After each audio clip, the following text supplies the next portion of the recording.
بسم اللہ الرحمن الرحیم۔ السلام علیکم پیارے بچوں، امید ہے کہ آپ خیریت سے ہوں گے۔ میں آپ کو اردو کلاس میں خوش آمدید کہتی ہوں۔ یہ آپ لوگوں کی ہے آسان اردو کی کتاب 8ویں جماعت کے لیے۔ آج ہم اس کتاب کا سبق نمبر 2 کی پڑھائی کریں گے، جس کا نام ہے غزوہ خندق۔ چلیے اپنی کتاب کا صفحہ نمبر 7 کھولیے۔ صفحہ نمبر 7 پر سبق نمبر 2 ہے، جس کا نام غزوہ خندق ہے۔ غزوہ خندق کے معنی کیا ہے میں بتاتی ہوں آپ کو۔ غزوہ کا مطلب ہے وہ جنگ جس میں آپ صلی اللہ علیہ وسلم خود شریک ہوں، اسے ہم غزوہ کہتے ہیں، اور خندق یعنی کہ کھدائی۔ غزوہ خندق سے پہلے ایک جنگ ہوئی تھی جس کا نام تھا غزوہ احد۔ احد ایک پہاڑ کا نام ہے جو مکہ میں ہے، وہاں پہ یہ غزوہ احد لڑی گئی مکہ کے جو کفار تھے ان کے درمیان اور مسلمانوں کے درمیان۔ اس میں کفار کو بہت زیادہ ناکامی ہوئی، یعنی کہ شکست یعنی کہ ناکامی ہوئی، جس کی وجہ سے کفار جو ہے وہ بدلہ لینے کے لیے اور زیادہ بھڑک اٹھے۔ ان کے دلوں میں جو ہے غصے کی آگ بھڑک رہی تھی۔ پہلے تو صرف قریش ہی جو ہے وہ مسلمانوں کے خلاف کھلم کھلا مخالفت کرتا تھا، لیکن اب جو ہے وہ یہودی بھی ان کے ساتھ مل گئے۔ مدینے کا ایک قبیلہ جس کا نام بنی نذیر تھا، جو یہودی مسلمانوں کے خلاف سازشیں کرتے رہتے تھے اس وقت میں، تو انہیں وطن سے نکال دیا جاتا تھا، اور اسی وجہ سے بنی نذیر جو یہودی کا قبیلہ تھا یہ مسلمانوں کے خلاف بہت زیادہ سازشیں کرتا رہتا تھا، تو انہیں جو ہے وہ جلا وطن کر دیا گیا تھا، یعنی کہ وطن سے نکال دیا گیا تھا، اور وہ وہاں سے نکل کر آباد ہو گئے خیبر میں۔ ان کے سردار مکہ گئے اور قریش سے کہا کہ اگر تم ہمارا ساتھ دو، اسلام اور مسلمانوں کا ہم خاتمہ کر دیں گے۔ قریش نے کہا ٹھیک ہے، ہم اس معاملے میں تمہارا ساتھ دینے کو تیار ہیں۔ پھر دونوں نے مل کر مکے سے مدینے تک جتنے بھی قبیلے تھے ان سب کو جو ہے اکسایا مسلمانوں کے خلاف اور جنگ کے لیے تیار کر دیا، اور اس طرح کفار مکہ نے جو ہے 10,000 کا ایک لشکر تیار کر دیا، اور پھر لشکر تیار کرنے کے بعد وہ 5 ہجری کو مدینے کی طرف روانہ ہو گئے۔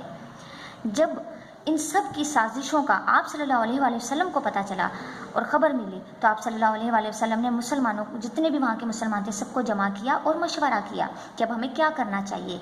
تو ان میں ایک صحابی تھے جن کا نام تھا حضرت سلمان فارسی رضی اللہ تعالیٰ عنہ۔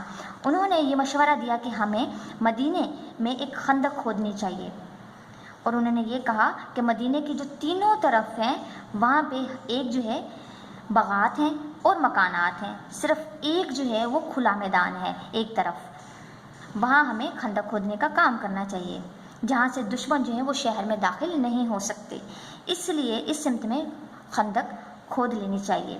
تو حضور پاک صلی اللہ علیہ وسلم کو یہ مشورہ بہت پسند آیا، اور آپ صلی اللہ علیہ وسلم 3,000 صحابہ کو لے کر شہر سے باہر نکلے اور خندق کھودنے کا کام شروع کر دیا۔ مسلمانوں کے ساتھ حضور نبی اکرم صلی اللہ علیہ وسلم بھی خندق کھودنے میں مصروف ہو گئے۔ اس زمانے میں مدینے میں بہت زیادہ قحط تھا، یعنی کہ کھانے پینے کی جو چیزیں تھیں بہت زیادہ کمی تھی، اور اکثر جو ہے لوگ فاقے کرتے تھے۔ اسی طرح ایک روز صحابہ رضی اللہ تعالیٰ عنہ نے بھوک کی شدت سے گھبرا کر حضور پاک صلی اللہ علیہ وسلم کو بتایا کہ ہم نے جو ہے اپنے پیٹ پہ پتھر باندھ لیے ہیں۔ اس پر حضور پاک صلی اللہ علیہ وسلم نے اپنا پیٹ بھی دکھایا جس پر 2 پتھر بندھے ہوئے تھے۔ تو صحابہ رضی اللہ تعالیٰ عنہ نے جب یہ دیکھا تو انہیں صبر آ گیا، اور اس طرح دن رات جو ہے محنت مشقت سے مسلمانوں نے 30 دن میں 5 کلومیٹر لمبی خندق کھودی، جس کی چوڑائی بعض جگہ تھی وہ تقریباً 9 میٹر اور گہرائی تقریباً 5 میٹر تھی۔ ادھر جب خندق تیار ہو گئی تو دشمنوں نے اسی وقت جو ہے مدینہ پر دھاوا بول دیا۔ دھاوا کا مطلب ہے حملہ کر دیا، اور ان کے جو سردار تھے ابو سفیان، اس جنگ میں جو ہے کفار کا جو سردار تھا اس کا نام تھا ابو سفیان۔ وہ سردار جو تھا لشکر کا ابو سفیان، اس کا یہ خیال تھا کہ ہم جیسے ہی مدینے میں داخل ہوں گے چند گھنٹوں میں مدینے کو روند ڈالیں گے۔ روند کا مطلب ہے پاؤں تلے کچل ڈالنا، مسلنا۔ مگر سامنے جب انہوں نے اتنی گہری خندق دیکھی تو ان کے حوصلے ایک دم پست پڑ گئے، یعنی کہ کمزور ہو گئے۔ ان کے سارا ساز و سامان، گھوڑے، اونٹ سب بیکار ہو گئے۔ ان میں سے جو چند نامی گرامی بہادر جو لوگ تھے انہوں نے گھوڑے دوڑا کر خندق کو پار کرنا چاہا، لیکن وہ نہیں کر سکے۔ ان میں سے ایک بہادر مشکل سے پار ہوا، اور جیسے ہی وہ پار ہوا تو ادھر حضرت علی رضی اللہ تعالیٰ عنہ نے، جنہیں ہم شیر خدا بھی کہتے ہیں، ایک ہی بار میں اس بہادر آدمی کا کام تمام کر دیا، یعنی کہ اس کو ختم کر دیا۔ اس کے بعد کسی کی ہمت نہ ہوئی، دور سے ویسے ہی تیر چلاتے رہے، مگر اس طرح لڑائی کو فیصلہ تو نہیں ہو سکتا تھا۔ دشمن 1 ماہ تک مدینے کا محاصرہ کیے پڑے رہے، مگر ان کو کوئی کامیابی کی صورت نظر ہی نہ آئے۔ 10,000 کا لشکر، اب آہستہ آہستہ ان کی غذا جو ہے وہ بھی ختم ہوتی جا رہی تھی، ان کا ساز و سامان بھی ختم ہوتا جا رہا تھا، اور سردی بہت زیادہ اپنی شدت اختیار کر چکی تھی، اور ان کی جو ہے ساز و سامان کی قلت ہو گئی تھی۔ رزد کا مطلب، رزد کی قلت نے مایوس کر دیا، رزد کا مطلب ہے ساز و سامان۔ اسی سنہ میں اللہ تعالیٰ نے مسلمانوں کی غیب سے مدد کی۔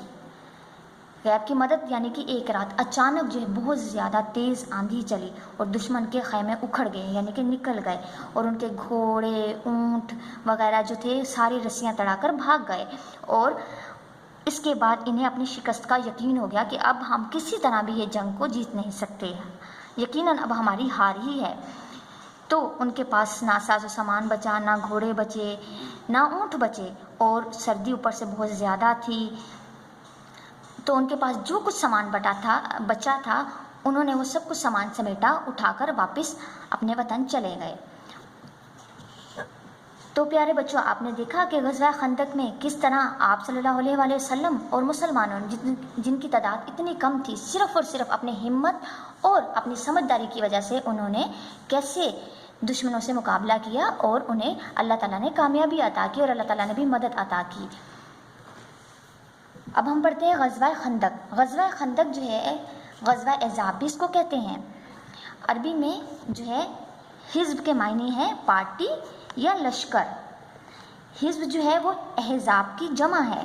احزاب کیوں کہتے ہیں؟ کیونکہ اس جنگ کے اندر صرف ایک کفار کا لشکر نہیں تھا، بلکہ اس میں بہت زیادہ کفار کے لشکر تھے، اس لیے اس کو احزاب یعنی کہ حزب کی جمع احزاب کا نام دیا گیا ہے، اسی لیے ہم اس کو غزوہ احزاب کہتے ہیں۔ اور اس غزوہ کا قرآن پاک میں بھی ذکر کیا گیا ہے۔ قرآن پاک کی سورہ احزاب میں اس غزوہ کا ذکر آیا ہے۔